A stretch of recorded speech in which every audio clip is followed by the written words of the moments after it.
संगवारी हो, मैं सोनू और आप मन देखा था सोनू फ्राम सीजी ब्लॉग। तो संगवारी हो, आज हम आए हैं शिवरी नारायण के मिनी गोवा।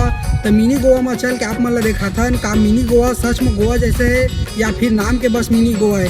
तो चला संगवारी हो, मिनी गोवा में आ गए हैं हमन, चला देखा था यहाँ के व्यू कैसे है तेला। तो संगवारी हो, हमन मिनी गोवा के टिकट कटाए पर चले जाथन। एक टिकट के रेट 100 रुपया रखे गए है। फिर फटाफट टिकट कटा लेथन हमन हा। मिनी गोवा के सफ़र करे बर आप मन ला जैकेट पहनना जरूरी है। जैकेट के बिना सफ़र नहीं करन देवा संगवारी हो। तो फिर हमन भी जैकेट पहन लेथन और सफ़र के लिए डोंगा में बैठ जाथन। ये देखा था पानी के कितना सुंदर नज़ारा है।